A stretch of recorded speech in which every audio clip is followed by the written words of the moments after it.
رب اعوذ بک من همزات الشیاطین واعوذ بک رب ان یحضرون بسم اللہ الرحمن الرحیم الحمد للہ وسلام علی عبادہ الذین اصطفیٰ ولعنۃ الدائمۃ الباقیۃ علی اعدائہم اجمعین من الآن الی قیام یوم الدین اما بعد اوصیکم ونفسی بتقوی اللہ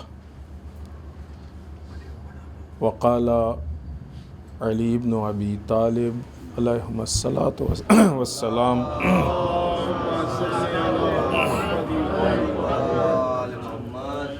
الخلاف یہدم الرائع۔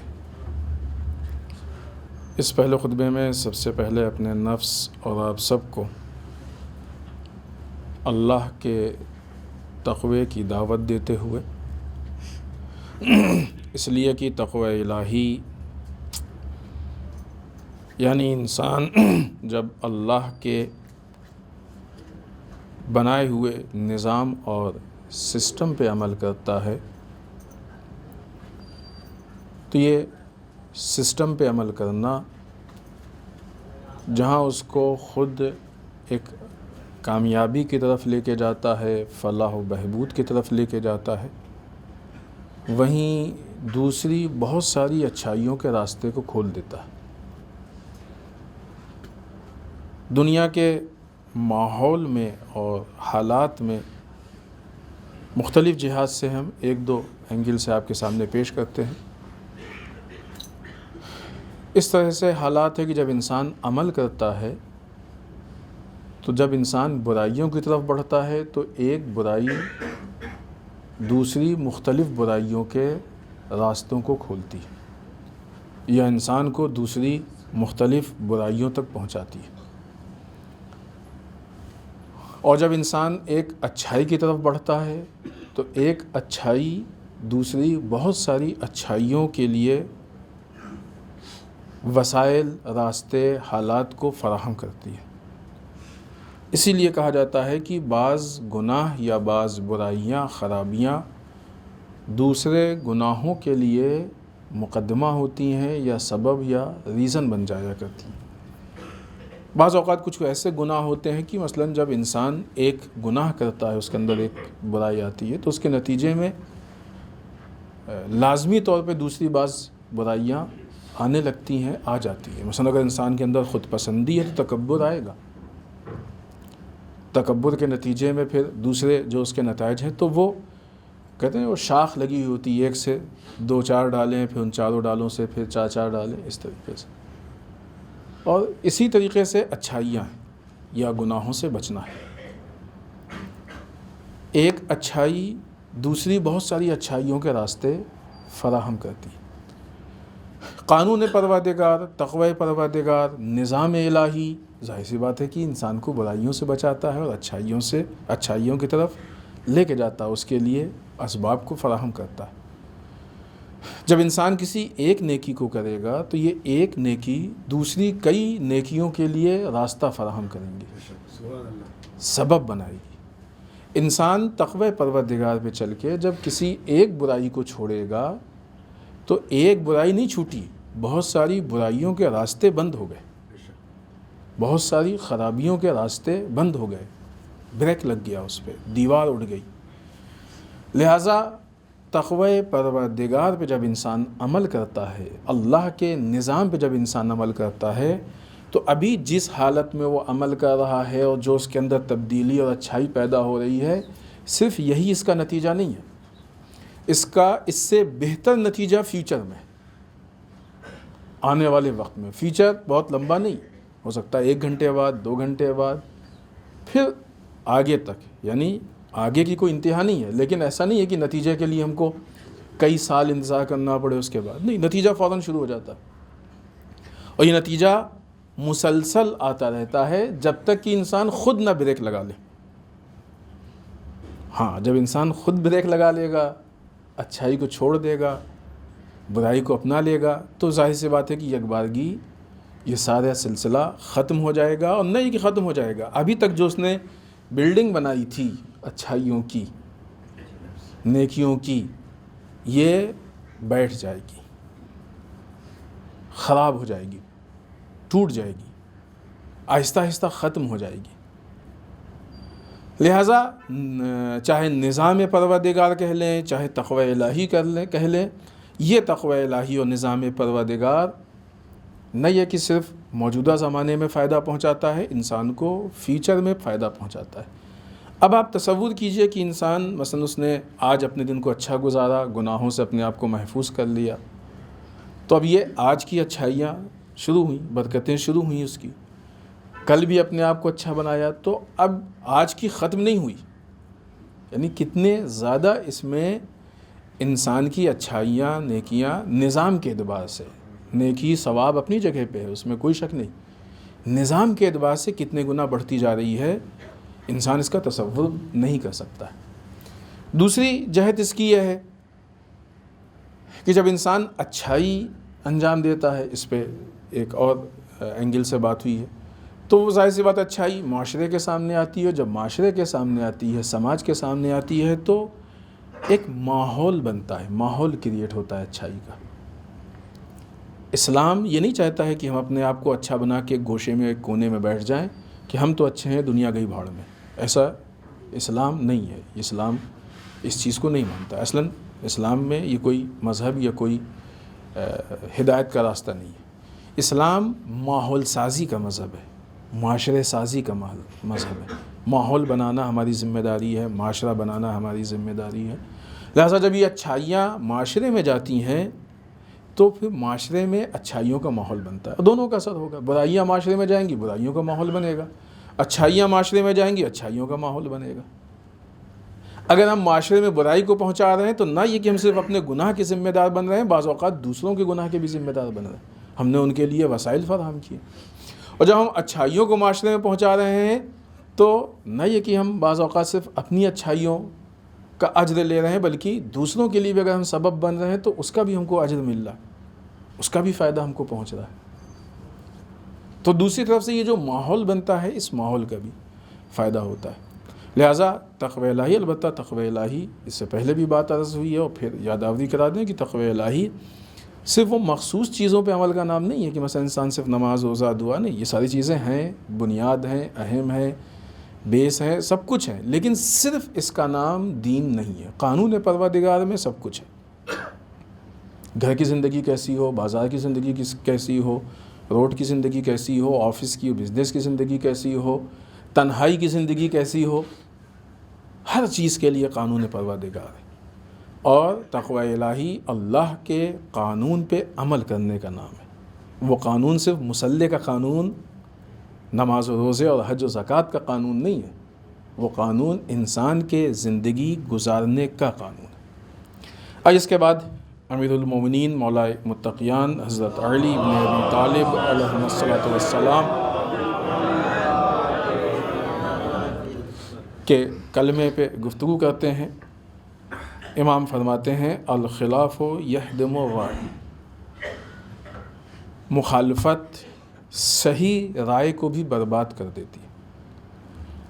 یہاں پہ اختلاف یا مخالفت کے جو برے اثرات ہیں ان کی طرف امام نے اشارہ فرمایا، اور اپنے اس نورانی اور بہت مختصر سے کلام میں کہ جو کہ نہایت پرمعنی ہے، بہت دقیق اور عمیق ہے، اس میں اختلاف کے جو برے اثرات ہیں ان میں سے ایک کو پیش کیا ہے۔ ایسا نہیں کہ یہی سب کچھ ہے، اس کے علاوہ بھی اختلاف کے بہت سارے برے اثرات ہیں، یہ ان میں سے ایک ہے۔ لہٰذا امام اس سلسلے میں فرماتے ہیں کہ اگر اختلاف پیدا ہو، مخالفت پیدا ہو، مخالفت کے حالات پیدا ہوں، یہ معاشرے میں آپس میں اختلاف ہو جائے، تو یہ اختلاف کیا کرتا ہے؟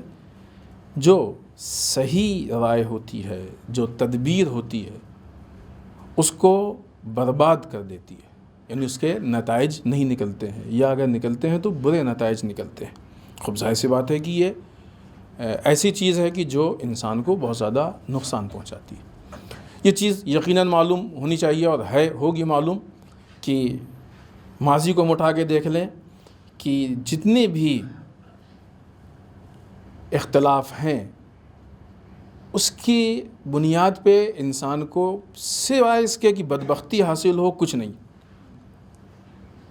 سوائے بدبختی کے اختلاف میں کچھ اور نہیں ہے۔ یہی وجہ ہے کہ ماضی میں جتنی بھی ملتیں انہوں نے، جتنی بھی قومیں، جتنے بھی افراد کہ انہوں نے کوئی نقصان اٹھایا ہے یا نابود ہوئی ہیں، برباد ہوئی ہیں، تو وہ اختلاف کے نتیجے میں برباد ہوئی۔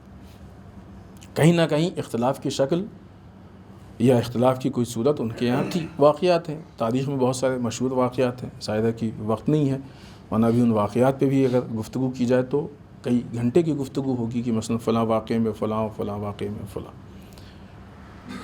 البتہ آخر میں بعض کی طرف اشارہ صرف کریں گے۔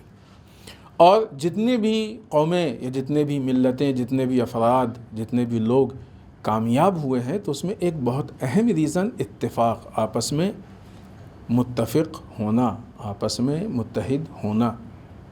تو اتفاق اور اتحاد انسان کی کامیابی کے لیے باعث ہوتا ہے، اختلاف انسان کی ناکامی اور بربادی یا نابودی کے لیے باعث بنتا ہے۔ امام نے جو یہ کلمہ ارشاد فرمایا ہے، اس میں دو اینگل سے ہم اس کے مفہوم کو لے سکتے ہیں۔ ایک اینگل اس کے مفہوم کا یہ ہے کہ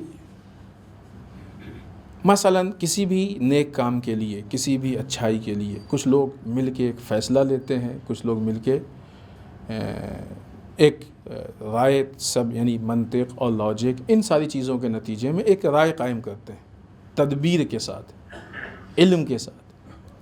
ایسے میں کبھی کوئی ایسی ذات آ جائے کہ جو اس میں ایسا اختلاف پیدا کر دے کہ جس کی وجہ سے اس تدبیر پہ، اس رائے پہ عمل نہ ہونے پائے۔ بعض اوقات ہوتا ہے نہیں کیا کہ اڑچن پیدا ہو جاتی ہے ایک رائے میں اختلاف ہونا، نظریات میں اختلاف ہونا عیب نہیں ہے، بری چیز نہیں ہے، اچھی چیز ہے، بشرطے کہ وہ علمی اعتبار سے ہو، لاجک کے اعتبار سے ہو، لاجک کے اعتبار سے گفتگو ہو، بحث ہو، سب کچھ ہو۔ لیکن ظاہر سی بات ہے کہ جب علمی اور لاجک کے اعتبار سے کوئی کسی چیز میں گفتگو ہوتی ہے تو جو لاجک قوی ہوتی ہے یا علم جس چیز کی گواہی دیتا ہے اس کو ایکسیپٹ کیا جاتا ہے۔ لیکن جب کبھی بھی کسی مسئلے کو لے کے ایسی بحث ہوگی جس کا نتیجہ نہ ہو تو اس کو پھر بحث نہیں، کٹ حجتی کہتے ہیں، ہے نا۔ مباہلے میں کیا تھی؟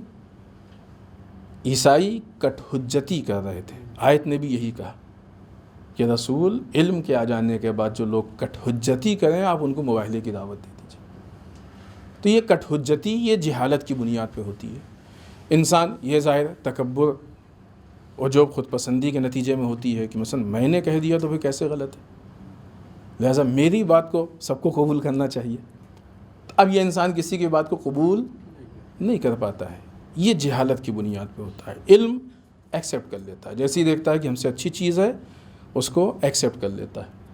لہٰذا کٹ حجتی کی بنیاد پہ کوئی فیصلہ نہیں ہو پاتا ہے، نتیجہ یہ ہوتا ہے کہ پھر وہ جو تدبیر، جو چیز فیصلہ ہو اس پہ عمل نہیں ہوتا ہے۔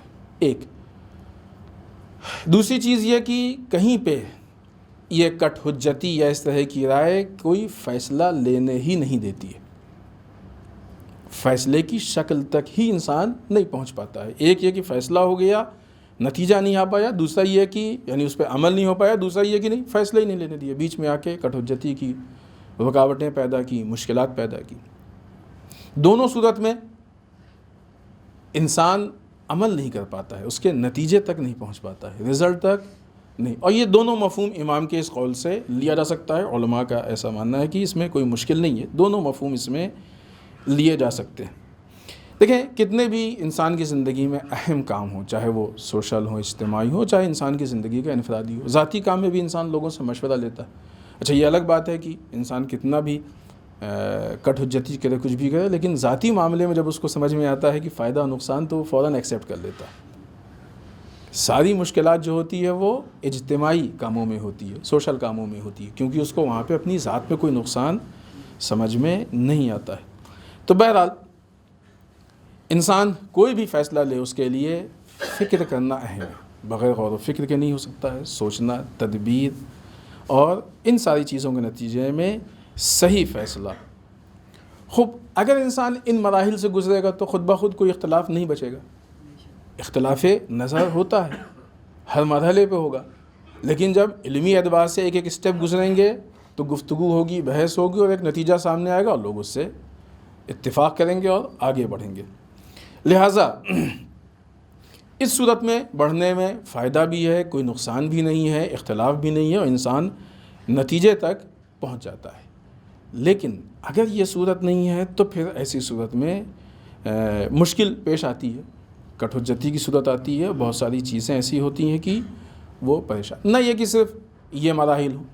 اگر ایسے لوگ جمع ہوں کہ جن کا مقصد، بعض اوقات مقصد الگ الگ ہوتا ہے، ایک کام کر رہے ہیں، کسی کا مقصد مثلا دین ہے، کسی کا مقصد شہرت ہے، کسی کا مقصد کچھ ہے، کسی کا کچھ، تو وہ اتفاق رائے نہیں ہو پاتا ہے، کیونکہ ہر آدمی اپنے مقصد کے اعتبار سے رائے دیتا ہے، اپنے مقصد کے اعتبار سے چلنا چاہتا ہے، وہاں پہ اتفاق رائے نہیں ہوتا ہے، وہاں پہ مشکل پیش آتی ہے۔ لہٰذا ضروری یہ ہے کہ سب کا مقصد ایک ہو، ہدف ایک ہو، حتیٰ صلاحیت کے اعتبار سے بھی ان کے اندر علمی یا منطقی ایسی صلاحیت پائی جاتی ہو کہ حتی الامکان کم سے کم غلطی ہونے کے کوشش کرے۔ یہ تو نہیں کہہ سکتے کہ غیر معصوم ہے کوئی اور گارنٹی لے لے کہ ہم بالکل غلطی نہیں کریں گے، ہو سکتی ہے غلطی، لیکن اگر غور و فکر و تدبیر ہو، صحیح لوگوں سے رائے مشورہ لیا جائے جو اس کے اسپیشلسٹ ہیں، ان سے بات ساری چیزیں، تو انسان اپنی غلطیوں کو کم سے کم کر سکتا ہے۔ ہو سکتا ہے کہ نہ بھی ہو غلطی، بچ جائے پوری طریقے سے، کوشش کر رہا ہے، اللہ کی بھی توفیق شامل حال ہوگی۔ لیکن اگر ان مرحلوں سے نہیں گزرے گا تو غلطیاں زیادہ ہوں گی، اور نہ یہ کہ صرف غلطیاں زیادہ ہوں گی، پھر وہ غلطیوں کی بنیاد پہ دوسری غلطیاں ہوتی جاتی ہیں۔ کبھی کبھی اختلاف کی ایک صورت یہ بھی ہوتی ہے کہ جو حاکم، رئیس، لیڈر جو بھی فیصلہ لیتا ہے اس کے خلاف لوگ جاتے ہیں، ایگو کی بنیاد پہ، انانیت کی بنیاد پہ، جس بنیاد پہ بھی ہو۔ لہٰذا اس کے نتیجے میں بہت بڑے نقصانات ہوتے ہیں۔ بہت مشہور واقعہ ہے، ہم نے کہا تھا کہ بعض واقعات کی طرف ہم اشارہ کریں گے۔ رسول اللہ صلی اللہ علیہ وآلہ وسلم نے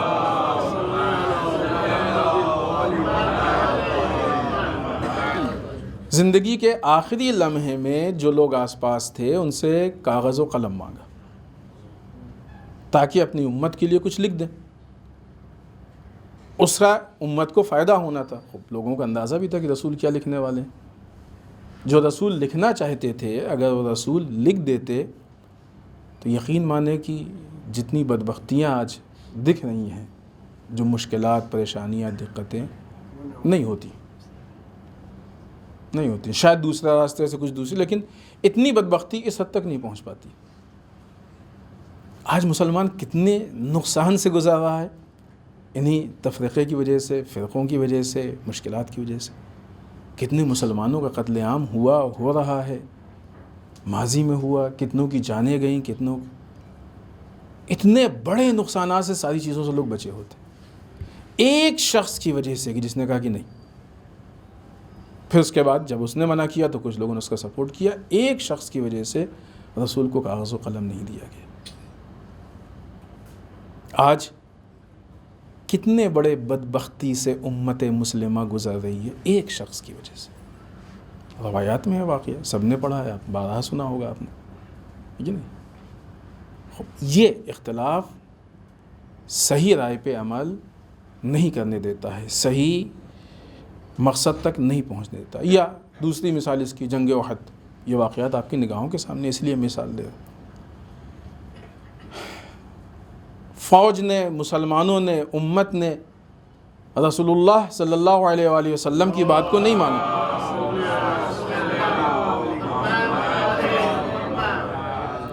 نتیجہ کیا ہوا؟ جیتی ہوئی جنگ کو ہار گئے، جیتی ہوئی جنگ کو ہار گئے۔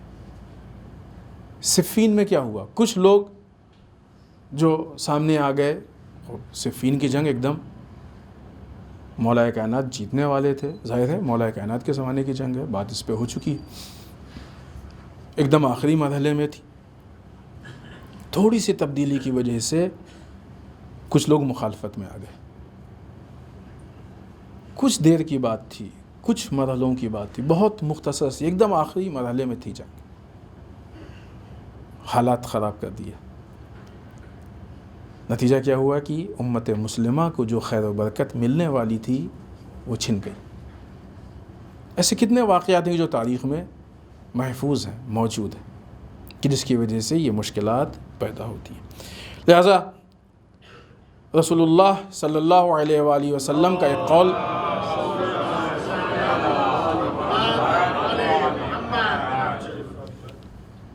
ان اختلاف کا نتیجہ کیا ہوتا ہے اس کے سلسلے میں، اور خود جو ہم نے مثالیں پیش کی اس میں بھی آپ کو نتیجہ صاف دکھائی دے گا۔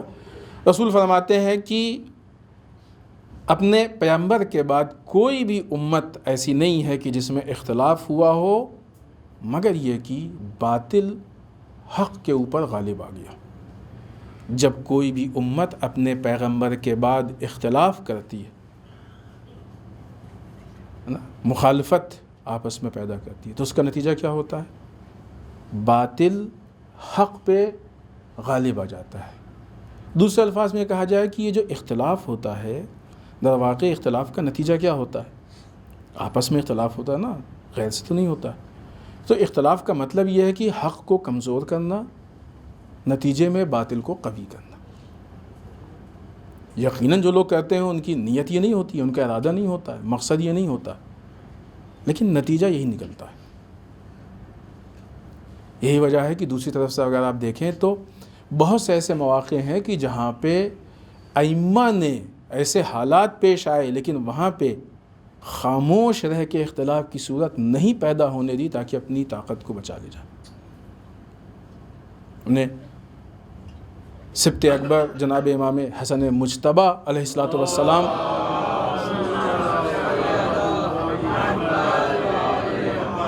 کی صلح پہ گفتگو کی تھی، اور صلح کے جو ریزن بتائے تھے اس میں کچھ انٹرنل ریزن تھے، کچھ ایکسٹرنل ریزن تھے۔ ایکسٹرنل میں ایک یہ تھا کہ اگر صلح نہیں ہوتی آپس میں تو باہر کی طاقت فوج لے کے تیار تھی کہ مسلمانوں پہ حملہ کرتے۔ اگر یہ آپس کی جنگ چلتی، مسلمان کمزور ہوتے، دشمن قوی ہوتا، دشمن مسلمانوں پہ غالب آ جاتا، شاید مسلمان اس نقصان کو دیکھتے کہ جس کی ہم توقع یا امید نہیں کر سکتے، لیکن صرف اس لیے کہ ہماری طاقت بچی رہ جائے امام نے صلح کر لی اور اپنی طاقت کو محفوظ کر لیا، دشمن کو اپنے سے زیادہ قوی نہیں ہو۔ اس مقام تک جا کے ہم اختلاف سے بچ سکتے ہیں یا ہم کو بچنا چاہیے۔ یہ امام کی سیرت ہے ہماری نگاہوں کے سامنے۔ بہت سی ایسی روایتیں ہیں، بہت سے ایسے واقعات ہیں کہ جو مولا کائنات سے لے کے 11ویں امام تک کے زمانے میں وہ ساری سیرتیں پائی جاتی ہیں، وہ ساری روایات پائی جاتی ہیں، مسلمانوں کو اختلاف سے بچانے کے لیے، امت کو اختلاف سے بچانے۔ لہٰذا کوئی بھی اختلاف اپنوں کو کمزور کرتا ہے، اغیار کو قوی کرتا ہے۔ جب بھی اختلاف کریں گے آپس میں تو اپنے کو کمزور کر رہے ہیں۔ اب اس میں بہت سارے حالات پیدا ہوتے ہیں، وقت نہیں کہ ہم ان تفصیل میں جائیں، لیکن بہرحال اشارہ کر دیں کہ جب مثلا امام حسن نے صلح کی تو بہت سے لوگوں نے امام پہ شک کر لیا، کمزور ہیں کیا؟ ہر جگہ خاموشی کمزوری کی بنیاد پہ نہیں ہوتی ہے، مصلحت کی بنیاد پہ ہوتی ہے۔ کمزوری کی بنیاد پہ تھوڑی صلح کی تھی، بہت سے لوگوں نے اسی بنیاد پہ امام سے مخالفت کر لیا کہ یہ حکمت عملی تھی امام کی۔ لہٰذا بعض اوقات باطل ایسا سوچ لیتا ہے، یعنی ظاہر سی بات ہے کہ اس کی فکر کتنی ہے، عقل کتنی ہے، تو اسی اعتبار سے وہ سوچتا ہے۔ یہی وجہ ہے کہ اس سے پہلے ہم لوگوں کی گفتگو ہو بھی چکی ہے، خود امام مولا کائنات کا ہی کلمہ قصار ہے 179 نمبر میں، جس میں امام نے ارشاد فرمایا کہ لجاجت فکر انسان کی رائے کو نابود کر دیتی ہے۔ یہ بھی انسان کی زندگی گزارنے اور سوشل مسائل میں سے ایک بہت اہم مسئلہ ہے کہ جس کی طرف مولا کائنات نے اشارہ کیا ہے۔ امید ہے کہ انشاءاللہ ایک جنگ ہوتی ہے جو دشمن کے ساتھ اسلحے سے ہوتی ہے، اور ایک جنگ جسے جہاد اکبر کہا جاتا ہے۔ ابھی ظاہر سی بات امام پردے غیب میں ہے، اسلحے سے جنگ کے تو حالات نہیں ہیں، فی الحال ابھی ہمارے یہاں نہیں ہے۔ جب امام ظہور کریں گے اور حکم دیں گے، اور جس وقت ائمہ تھے اور رسول تھے اس وقت بھی ہم لوگوں نے ڈیفینسو جنگ لڑی ہے، افینسو لڑی ہی نہیں ہے ہماری تاریخ۔ لیکن ایک جنگ ہے جو ہمیں ہر لمحے لڑنی ہے، اس کو جہاد اکبر کہتے ہیں، اپنے نفس سے جنگ۔ بہت سی جگہوں پہ اختلاف کو ختم کرنے کے لیے جہاد اکبر کرنی پڑتی ہے، جہاد اکبر سے ہم کو طاقت ملتی ہے۔ لہٰذا کوشش یہ کی جائے کہ آپسی اختلافات کو نظر انداز کیا جائے، کم کیا جائے، ختم کیا جائے، تاکہ قوم متحد ہو، متفق ہو، اس کی ایک طاقت ہو۔ حتیٰ بعض اوقات اگر ختم نہیں ہو رہا ہے اختلاف تو خوب معلوم ہونا چاہیے کس حد تک ہے اختلاف، کس مقام پہ اختلافات کو ہم کو فراموش کرنا، یہ شعور ہمارے اندر پیدا ہونا چاہیے۔ ورنہ اگر یہ شعور ہمارے اندر نہیں ہے تو ظاہر سی بات ہے کہ ہم بے بصیرت ہیں، غافل ہیں، کہ ہم کو یہی نہیں معلوم کہ کس حد تک اختلاف ہم کو رکھنا چاہیے یا رکھ سکتے ہیں، چاہیے بھی نہیں کہہ سکتے، لیکن کس جگہ پہ پہنچ کے ہمیں اختلافات کو نظر انداز کر دینا چاہیے۔ انشاءاللہ ہم لوگ کوشش یہ کریں گے کہ اپنے نفس پہ کنٹرول کریں تاکہ اس طرح کے اختلافات سے محفوظ رہیں، ہم بھی محفوظ رہیں اور انشاءاللہ قوم بھی محفوظ رہے۔ بسم اللہ الرحمن الرحیم، انا اعطیناک الکوثر فصل لربک وانحر ان شانئک هو الابتر۔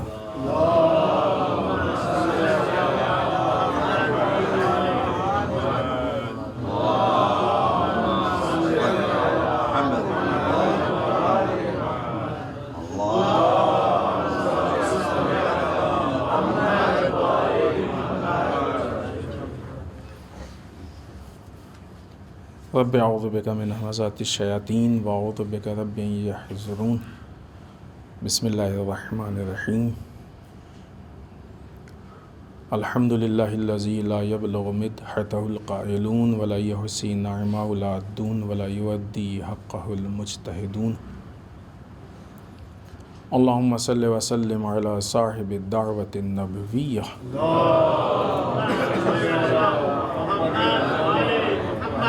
وصولة الحیدریہ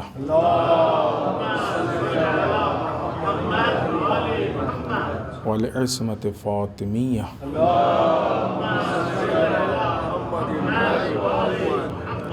والحلم الحسنیہ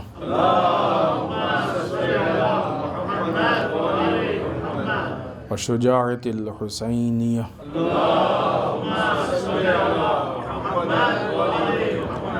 والعبادة السجادیہ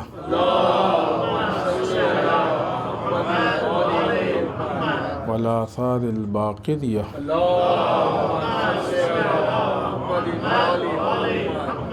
والمأثر الجعفریہ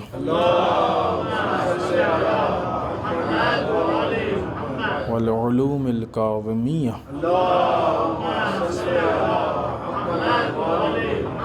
والرضاء الرضویہ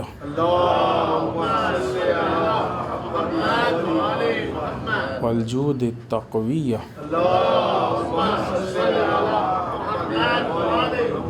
والنقاوة النقویہ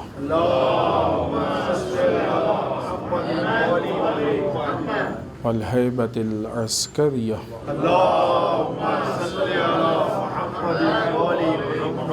والغیبة الہیہ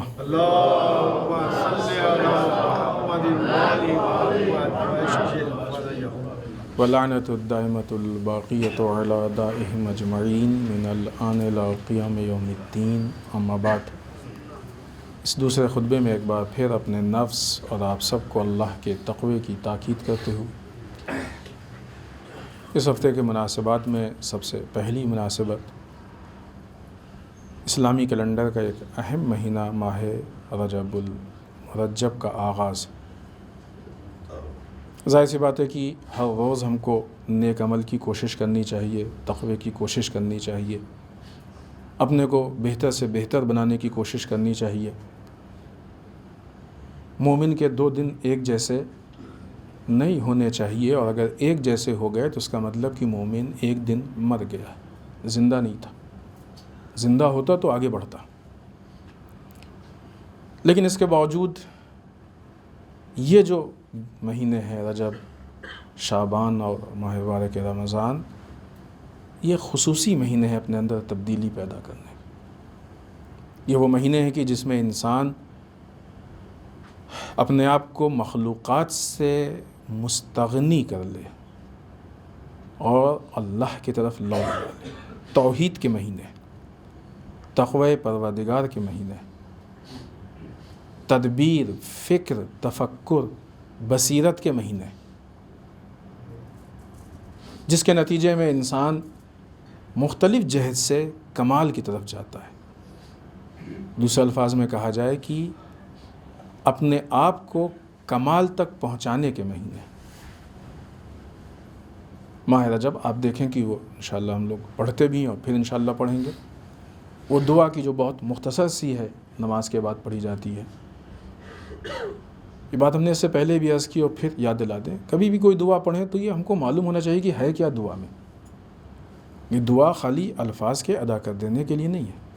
لہٰذا انشاءاللہ ماہ رجب، البتہ یہاں پہ ہم لوگ اس پہ گفتگو کرتے ہیں، اور اس سال بھی انشاءاللہ ماہ رجب کے شروع میں یا اس سے پہلے وہ جو مغربین کے بیچ میں مسائل بیان ہوتے ہیں اس کی جگہ پہ وہ دعا کا ترجمہ بیان ہوگا، ہوتا ہے ایسا انشاءاللہ۔ ترجمے کو دیکھیں کہ ہے کہ ہم کہہ کیا رہے ہیں اللہ سے۔ پورے مہینے ہر نماز کے بعد ہم کہتے ہیں، وہ ہے کیا، کون سے جملے ہیں، وہ کون سی بات ہے، اور نہیں کہ صرف وہی دعا، اس کے علاوہ بھی بہت ساری دعائیں ہیں جو ہم پڑھتے ہیں۔ یہ مہینے رجب اور شعبان میں مستحب، اور ماہ مبارک رمضان میں واجب ہے۔ روزے رکھنے کے مہینے، مستحبی روزہ 2 مہینہ اور 1 مہینہ واجب روزہ۔ ماہ رمضان نزول قرآن کا مہینہ ہے، رجب اور شعبان اس کا مقدمہ ہے۔ بہت ساری فضیلتیں ہیں کہ جو ان 3 مہینوں کے لیے جس کا آغاز ہو رہا ہے، جس کی ابتدا ہو رہی ہے۔ المختصر، رجب سے، یعنی یوں تو پورے سال ہم کو آمادہ ہونا چاہیے، رجب سے اگر ہم اب تک نہیں کر پائیں یا کمی رہ گئی ہے یا جو بھی ہوا ہے اس میں مزید اپنی رفتار کو تیز کرنے کے لیے رجب سے ہم کو کوشش کرنا چاہیے کہ ہم ماہ رمضان میں شبہ قدر کو درک کر لے جائیں۔ پورے سال ہم پڑھتے ہیں بسم اللہ الرحمن الرحیم، انا انزلناہ فی لیلۃ القدر وما ادراک ما لیلۃ القدر۔ ہم نے اس قرآن کو شب قدر میں نازل کیا، تمہیں کیا معلوم کہ شب قدر کیا ہے؟ اس کو درک کرنا ہے۔ ظاہر سی بات ہے کہ حتی الامکان مکمل تو نہیں، وہ کوشش پورے سال ہونی چاہیے، اور اگر کمی رہ گئی ہے یا جو بھی ہوئی ہے حتی الامکان پوری بھی کی ہے تب بھی کم ہے۔ لہٰذا اس مہینے سے ہمیں اس میں رفتار میں، کیفیت میں اضافہ کرنا ہے تاکہ بہتر سے بہتر طریقے سے شبہ قدر کو ہم درک کر سکیں۔ دوسری مناسبت کہ جو اسی بہت ساری چیزیں ہیں کہ جو اس مہینے کے لیے، ان مہینوں کے لیے، لیکن ظاہر ہے کہ یہاں خطبے میں اس سے زیادہ بات نہیں ہو سکتی۔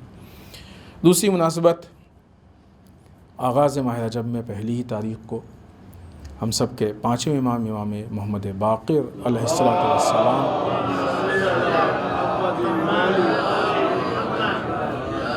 کی ولادت باسعادت ہے۔ اس سے پہلے بھی ہم نے ذکر کیا کہ 5ویں اور 6ٹھے امام نے علم پہ کافی کام کیا ہے۔ ہم لوگ اس جہد سے لیں، یقیناً اپنے اندر، اپنی قوم میں، معاشرے میں، ملک میں، سماج میں ایک علمی ماحول پیدا کرنے کی کوشش کریں۔ ایجوکیشن جہاں جہاں کمزور ہے اس کو قوی کرنے کی کوشش کریں، اس پہ جتنا کام ہو سکے، جتنی خدمت ہو سکے۔ بنیاد اس کی اپنا نفس ہے، لہٰذا ہم یہ غور کریں اس ولادت کو درک کرنے کے لیے، اپنے آپ کو آمادہ کرنے کے لیے اس ولادت کے لیے، کہ ہم کس طریقے سے اس کے مبارک اثرات کو حاصل کریں، کہ خود ہمارے اندر کس حد تک علم ہے یا علم کی دوستی ہے، علم کی چاہت ہے، علم کی للک ہے۔ ہم غور کریں کہ ہم 24 گھنٹے میں کتنی دیر اپنی نالج میں اضافہ کرتے ہیں، پڑھتے ہیں، چاہے وہ مطالعے کے اعتبار سے، اسٹڈی، انسان خود بک کو لے کے اسٹڈی، چاہے وہ کلاسز کے اعتبار سے، البتہ کسی اہل سے پڑھیں، نااہل سے نہ پڑھیں۔ لیکن ظاہر سی بات ہے کہ ہر چیز ڈائریکٹ کتاب سے تو انسان نہیں پڑھ سکتا ہے، کوئی نہ کوئی استاد تو ہونا چاہیے جو سمجھائے، بغیر استاد کو نہیں سمجھ سکتا ہے۔ یہ اہم موضوع ہے کہ استاد کون ہے۔ کوئی بھی تو استاد نہیں بن سکتا، ایسا نہیں ہے کہ مثلا کسی کو بھی بنا دیا استاد، بہت اچھے لگ رہے ہیں آپ، بہت خوبصورت سے، داڑھی اچھی سی ہے آپ کی، لہٰذا ہمارا استاد بن جائیے. وہ اہم ہے، وہ بھی ایک اہم مسئلہ ہے. تو ہم علمی ماحول کو پیدا کرنے کے لیے اس مرتبہ اگر یہ کوشش کریں کہ اپنے اندر یہ تبدیلی لائیں کہ ہم علم دوست بن جائیں. علم دوست کا مطلب پڑھیں یا پڑھنے میں لوگوں کی ہیلپ کریں یا پڑھنے کے وسائل پیدا کریں. بنیادی چیز علم کی فضیلت پہ بہت سی روایتیں ہیں، اہل علم کے لیے بہت سی روایتیں ہیں. نے یہاں پہ کئی مرتبہ اس آیہ شریفہ کو ذکر کیا. قرآن مجید نے کہا کہ اللہ کے بندوں میں اس سے سب سے زیادہ ڈرنے والے اہل علم ہیں، علماء ہیں.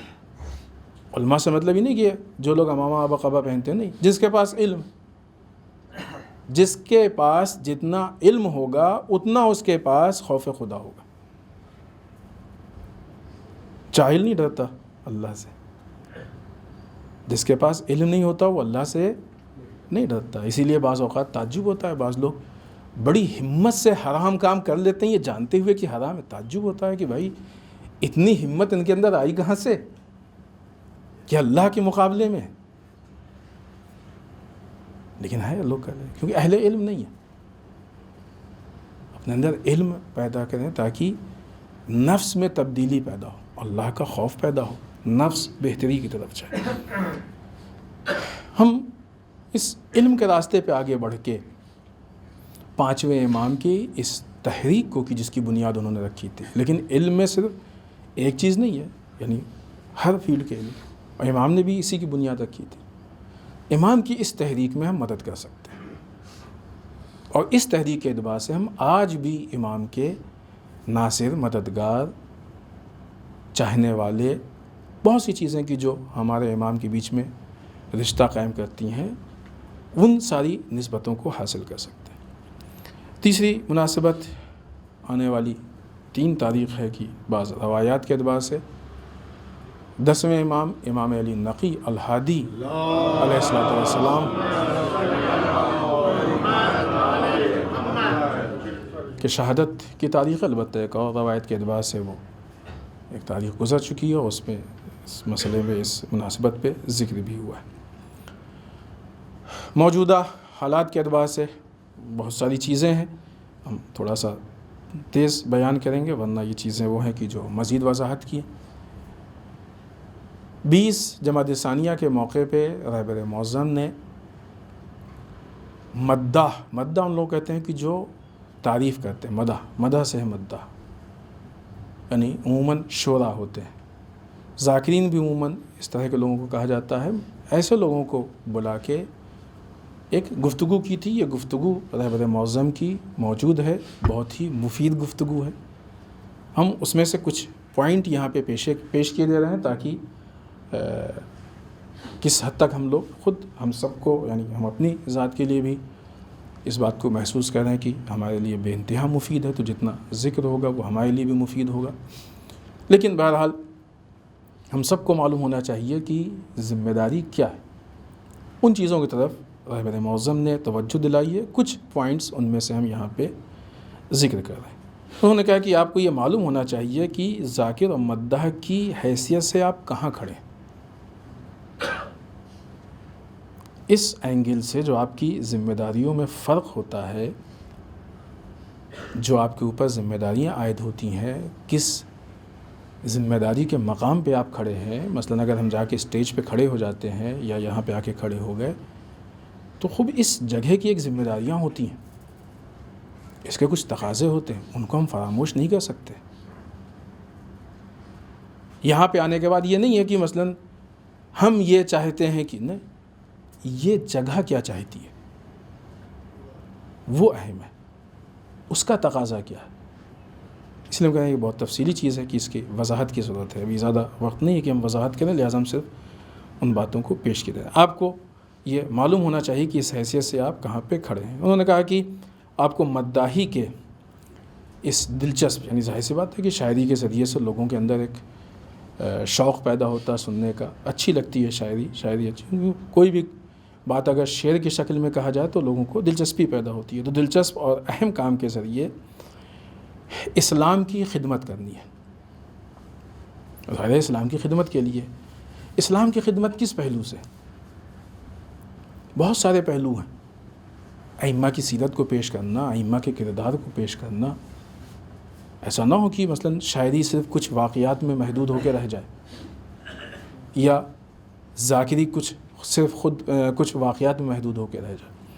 آج کی جو اہم ضرورت ہے رہبر نے اس کی طرف توجہ دلائی کی، یعنی طاغوت، ظالم نظام، سامراج، بدعنوانی کے خلاف جد و جہد کے ماحول کو فروغ دینا.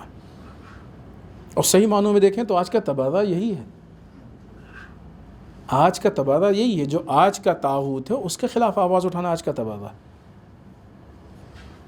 اظہار براءت وہ لوگ کی جو اسلام کے دشمن ہیں ان کے خلاف آواز اٹھانا چاہیے.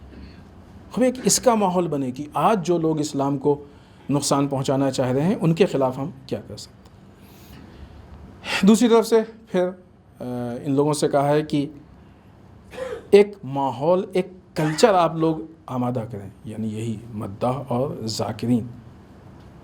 مثلا دشمن کے مقابلے میں استقامت. ایسا نہیں کہ کوئی چیز کی مثلا جیسے بھی حجاب کے مسئلے کو لے کے اتنی پرابلمس کریٹ کی جا رہی ہیں، تو اب اگر استقامت نہیں ہوگی، مضبوطی سے نہیں کھڑے ہوں گے تو ہماری خواتین پھر حجاب چھوڑ دیں گے آہستہ آہستہ. یہ استقامت نہیں تھی نا کہ جب مثلا کالج وغیرہ میں اسکولوں میں کہا گیا کہ صاحب حجاب الاؤ، نے کہا ٹھیک ہے کوئی بات نہیں ہم نہیں اوڑھیں گے. اب استقامت نہیں تھی جو اتنی آسانی سے چھوڑ دیا. استقامت ہوتی تو اپنے حق کا مطالبہ کرتے. لہٰذا ایک استقامت کا ماحول پیدا کریں. یا مثلا جوابی اعتبار سے ان کو جواب دینے کا ماحول ہو. علمی پیش رفت یعنی علمی اعتبار سے ترقی، سائنس کے اعتبار سے ترقی، فیملی مسائل کے اعتبار سے بہتر ہونا، یا نسلوں کو بہتر طریقے سے بڑھانا، بصیرت پیدا کرنا، امید پیدا کرنا، جوانوں کے ذہنوں کے اندر امیدوں کو ڈالنا، دشمن کے مایوسی پھیلانے والی چیزوں سے بچانا یا اس طرح کے حربوں سے بچانا، اس کے مقابلے میں ڈٹ جانا، اچھے کلچر کو رائج کرنا، فکری اعتبار سے لوگوں میں ایک ماحول پیدا کرنا، عملی اعتبار سے ان کی ہدایت کرنا. خوب یہ آپ کی ذمہ داری، یعنی رہبر ایسا کہہ رہے ہیں، شعراء کی اور ذاکرین کی. ہم نہیں کہہ سکتے کہ آپ کی، ہم کہتے ہیں ہم سب کی ذمہ داری. اور رہبر کے الفاظ ہیں کہ آپ کی ذمہ داری. ظاہر یہ کام اگر ممبر کے ذریعے سے نہیں ہوگا، اسٹیج کے ذریعے سے نہیں ہوگا، شعراء کے ذریعے سے نہیں ہوگا، ذاکرین کے ذریعے سے نہیں ہوگا، تو کیا ہم توقع رکھتے ہیں کہ دشمن آ کے اس کام کو کرے گا کہ دیکھو ہم یہ حربہ کرنے والے ہیں، تم کو اس مسئلے میں جو ہے وہ استقامت کرنی چاہیے. دشمن تو نہیں آ کے بتائے گا ہم سے نا. دشمن حملہ بھی کرے اور دوسری طرف سے ہمارے جیسے لوگ استقامت بھی نہ پیدا کریں تو نتیجہ کیا ہوگا؟ کوئی تصور ہے شکست کے علاوہ؟ اور ایسی بہت ساری چیزوں میں شکست ہم کو دکھ رہی ہے. اس کے علاوہ ایک اور اسی طریقے کی گفتگو ہے جس کو ہم نے نوٹ کیا تھا لیکن وقت نہیں ہے، لیکن صرف بیان کر دیں کہ وہ افراد یا وہ ادارے کی جو تبلیغ دین کے لیے کوشش کرتے ہیں ان سے بھی رہبر نے کچھ چیزیں کہیں. ایسے لوگوں کو جمع کیا کہ تبلیغ کے لیے اہم کیا ہے، ضروری کیا ہے، اور یہ بھی اہم ہے، اس کو بھی پڑھیں. انشاءاللہ کبھی اللہ نے توفیق دی کسی اور موقع پہ تو ہم اس کو بیان کریں گے. بہت اہم پوائنٹس ہیں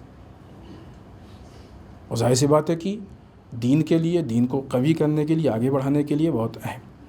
ایک چیز کی مذمت کر کے اور گفتگو ختم کریں. زائونزم کے کچھ اہلکاروں نے ویڈنسڈے کو صبح کے وقت نابلس میں حضرت یوسف علیہ السلام کے مزار پہ اور اس کے آس پاس کے علاقوں میں حملہ کیا. یعنی یہ ایک جو ہے وہ اسلامی میراث کی توہین یا اس کو نقصان پہنچایا ہے. اور ظاہر سی بات ہے کہ وہاں پہ چونکہ فلسطینی افراد موجود تھے تو ان کے ساتھ بہت شدید جھڑپیں ہوئی ہیں، لڑائی ہوئی ہے. اس زائونزم کے مذمت، اس حملے کی مذمت کرتے ہیں. البتہ وہ ایسے لوگ ہیں کہ جن کے پورے وجود کی مذمت کی جاتی ہے. ان کا وجود شر کا وجود ہے، ان کا وجود کینسر ہے، معاشرے کے لیے نقصان پہنچائے گا. جب تک وہ موجود ہیں ہر اعتبار سے وہ لوگوں کے لیے نقصان دہ ہیں. اور ہم سب کی یہ ذمہ داری ہے کہ ہم اس طرح کے واقعات، حادثات یا سانحات ہیں اس کی مذمت کریں تاکہ اپنی مذہبی ذمہ داریوں کو پورا کر سکیں اور روز محشر اللہ کے سامنے ہم جواب دے سکیں کہ پالنے والے ہم اس ظلم پہ خاموش نہیں تھے، ورنہ روز محشر اللہ کے سامنے ہم کیا جواب دے پائیں گے؟ اور وہاں اگر جواب نہیں دے پائے تو پھر ہمارا عاقبت آخرت ان ساری چیزوں پہ فرق پڑے گا۔ آخر میں بارگاہ پروردگار میں دعا کرتے ہیں پالنے والے ہم سب کو اعمال صالحہ کی توفیق عنایت فرمائے، بار الہ اعمال قبیحہ سے محفوظ رکھے، پالنے والے ہمارے گناہوں کو بخش دے، بار الہ ہمارے مرحومین کو بخش دے، پالنے والے اسلام و مسلمین کی حفاظت فرما، بار الہ دشمنان اسلام کو نیست و نابود کر دے، پالنے والے ہمارے علماء کا سایہ ہمارے سروں پہ باقی رکھے، بار الہ رہبر و مراجع کو طول عمر عنایت فرما، بار الہ ہمارے امام کے ظہور میں تعجیل فرما، ہمیں ان کے اعوان و انصار میں شریک ہونے کی توفیق عنایت فرما۔ ربنا تقبل منا انک انت السمیع العلیم۔ بسم اللہ الرحمن الرحیم۔ قل هو اللہ احد اللہ الصمد لم یلد ولم یولد ولم یکن له کفوا احد۔